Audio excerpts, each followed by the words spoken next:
परिवर्तन इस संसार का शाश्वत नियम। कोई भी राजा नहीं जो सदैव राजा रहता है, कोई भी धनी नहीं जो सदैव धनी रहेगा। संसार में सूर्य का स्थान लेने के लिए भी चंद्रमा आ जाता है। कोई स्थान जिसे खंडित कहा गया था वहां महल बने, कोई स्थान जिसे आज मलिन कहा जाता है कल वहीं पे मंदिर बन सकता है। कोई भी ऋतु सदैव के लिए नहीं रहती, कभी भी समय सदैव एक सा नहीं रहता। आज जो आपके पास है कल किसी और का था, आज जो आपके पास है कल किसी और के पास ही चला जाएगा।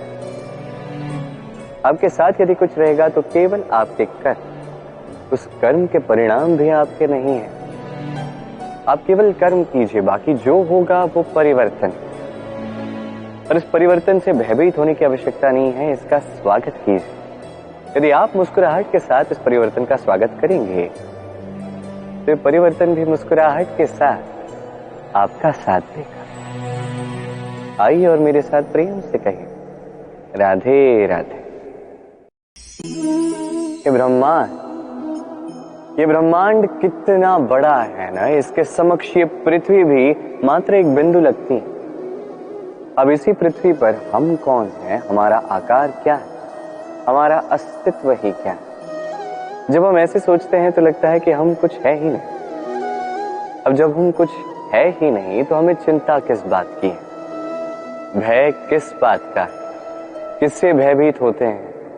कौन है जो हमें मार सकता है, कौन है जो जन्म दे सकता है, जबकि आत्मा ना कभी जन्म लेती है ना ही कभी मरती। आत्मा बस शरीर बदलती। आप, मैं, हम सभी ये शरीर नहीं, हम आत्मा है जो परमात्मा का परम अंग है।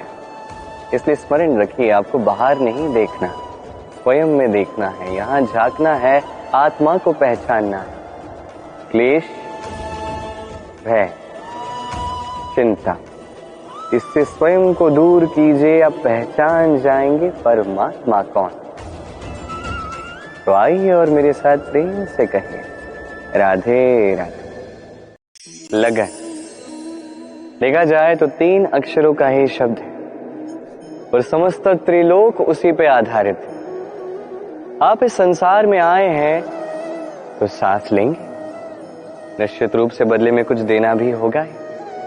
आप पर निर्भर करता है आप देते क्या है, देते क्या है इस संसार को, इस समाज को, अपने परिवार को, और बदले में लेते क्या है, यश या अपयश। देखिए, एक था रावण जिसने समुद्र पार किया सीता हरण के लिए, और एक थे श्री राम जिन्होंने समुद्र पार किया, सेतु बना के गए सीता को वापस लेके आने के लिए। दोनों ने समुद्र पार किया, बस अंतर था तो लगन की समझ का, लक्ष्य का। अनेक लोगों की यात्रा एक जैसी हो सकती है, पर आनंद तभी मिलेगा जब लक्ष्य शुभ हो, महान हो, जिस लक्ष्य में इस संसार का कल्याण होगा, व्यक्ति का सम्मान होगा। यदि आपका संकल्प उचित है तो आपका लक्ष्य भी उचित ही होगा, अन्यथा केवल विनाश होगा। और उचित तो यही है कि विनाश से स्वयं को बचाया जाए। क्यों? तो जीवन में जो भी लक्ष्य बना रहे हैं, स्मरण रखिए वो शुभ लक्ष्य होना चाहिए। यदि ऐसा होगा तो आपकी यात्रा और आपका जीवन दोनों सुखमय होगा। आइए और मेरे साथ प्रेम से कहिए, राधे राधे। सुरक्षा, क्या है ये सुरक्षा? क्या कोई कवच है या कोई सीमा है? ये सुरक्षा कुछ और है। हमारे माता पिता, हमारे प्रियजन, हमारे मित्र, ये समाज, हमारे शुभ चिंतक, हमारे संबंधी, ये सभी हमें हमारे जीवन में किसी प्रकार की सुरक्षा देते हैं, कोई कवच देते हैं किसी न किसी रूप में। और देखा जाए तो हमारे पराक्रम में, हमारी वीरता में, हमारे साहस में यही सुरक्षा सबसे बड़ी बाधा बनती है।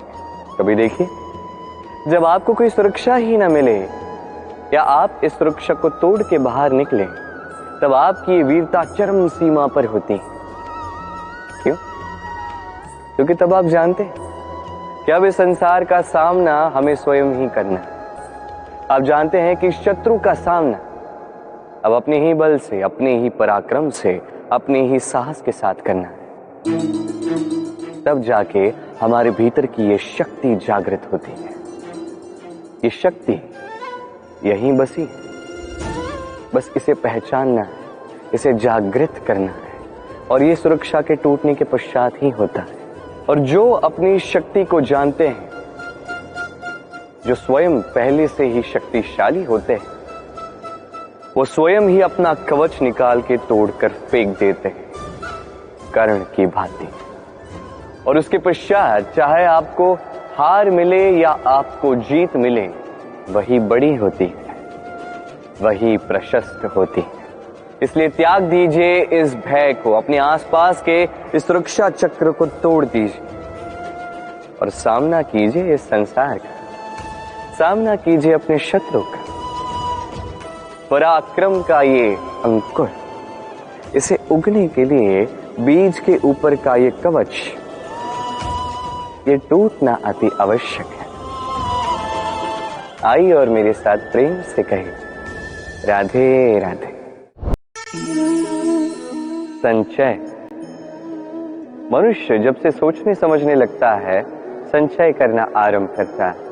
संचय करता है भोजन का, धन का, शक्ति का, अपने लिए करता है, अपने परिवार के लिए करता है, पत्नी के लिए, संतान के लिए, संतान की संतान के लिए भी करता है।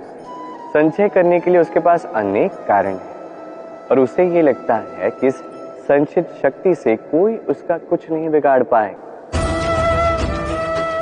भूल जाता है मनुष्य ये महत्वपूर्ण बात, ये सत्य। वो इस संसार में खाली हाथ आया था, यहां से उसे खाली हाथ ही जाना है। जो यहां का है वो यहीं रह जाना है। यदि कुछ उसके साथ जाएगा तो वो है उसके कर्म और कुछ। इसलिए यदि कुछ अर्जित ही करना है तो शुभ कर्मों को अर्जित कीजिए, आत्मशक्ति को अर्जित कीजिए, क्योंकि परलोक में यही तो आपकी संपत्ति हो। अब क्या ये आपको अर्जित नहीं करनी? आइए और मेरे साथ प्रेम से कहिए, राधे राधे। कर्म और फल देखा जाए तो ये समस्त ब्रह्मांड इन्हीं दोनों के मध्य में स्थित है। मनुष्य कर्म करता है अच्छा फल पाने के लिए, और अच्छा फल पाने की चाह में कई बार वो ये भूल ही जाता है कि ये कर्म वो कर क्या रहा है। मैंने कहा था कर्म करो, फल की चिंता नहीं, किंतु ये कर्म क्या कर रहे हो इसके विषय में सोचना भी आवश्यक है। अन्यथा कई बार हम ऐसे कर्म करते जाते हैं जो ना चाहते हुए भी विष बन जाते हैं। जो हुआ दुशासन के साथ, दुर्योधन के साथ, गुरुद्रोण के साथ। एक की मंशा उचित नहीं थी, एक का विवेक उचित नहीं था, और एक ने जो पक्ष चुना वो पक्ष उचित नहीं था। और ये जो इनके साथ हुआ, आपके मेरे हम सब के साथ हो सकता है। मैंने कहा था कर्म कीजिए, फल की चिंता मत कीजिए, किंतु इस कर्म के विषय में विचरण करना भी उतना ही आवश्यक है। देखिए, कर्म करने की उचित प्रक्रिया यही है कि फल की चिंता ना करो, किंतु यदि आपका कर्म शुभ हो तो इसका फल भी नियति आपको ही तो देगी। सदैव कर्म करते समय ये सोचिए कि आपका ये कर्म इस संसार को, इस समाज को, आपके परिवार को, आपके आसपास के लोगों को किस दिशा में ले जाएगा। यदि ये सबके लिए हितकारी तो कर्म करते जाइए, और हाँ, निश्चित रूप से फल की चिंता नहीं करनी है। आइए और मेरे साथ प्रेम से कहिए, राधे राधे।